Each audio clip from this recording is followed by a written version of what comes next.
Kim joined him soon after, and they got the boat ready for the long sail ahead. They had brought the dinghy onto deck and lashed it down on the foredeck. Owen sat at the chart table and tracked their course, while Kim made them a big breakfast of omelette stuffed with onions and red peppers. For the first 10 hours, the weather was fine and the sailing was good. They reached Clover Reef at the time Owen had estimated.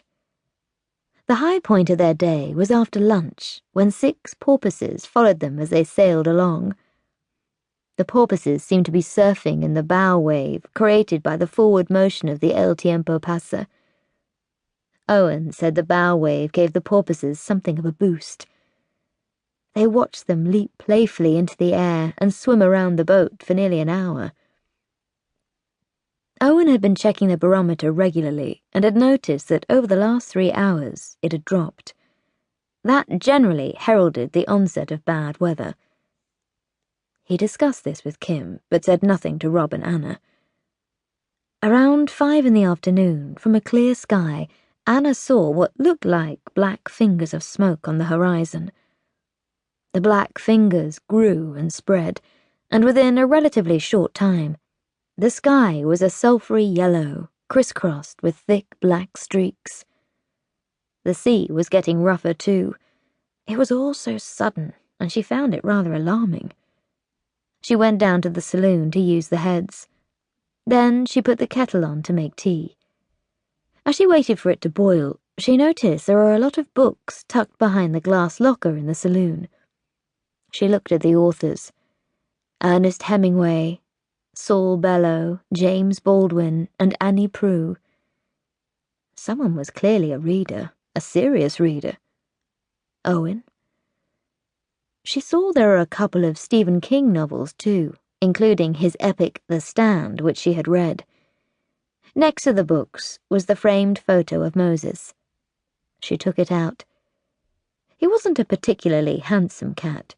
He had chewed ears, small eyes, and looked a bit of a bruiser. Her parents' cat, Plum, was a dark grey Burmese beauty with golden eyes.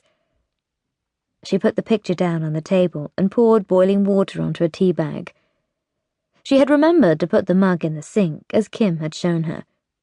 The boat pitched forward strongly, and the picture of Moses flew off the table, hit the floor, and the glass in the frame shattered. Oh no! She felt stupid and guilty. Kimberly had told her everything had to be stowed away when sailing. She tried to remember where they stored their brush and pan. She opened the locker nearest the sink. No brush and pan. She pulled open the bottom drawer under the sink and saw the 2 stolen magazines lying in there. The boat lurched again, and the shards of glass moved across the floor, with some going right under the stove. Shit. Anna lifted the washboard and called out for Kimberly.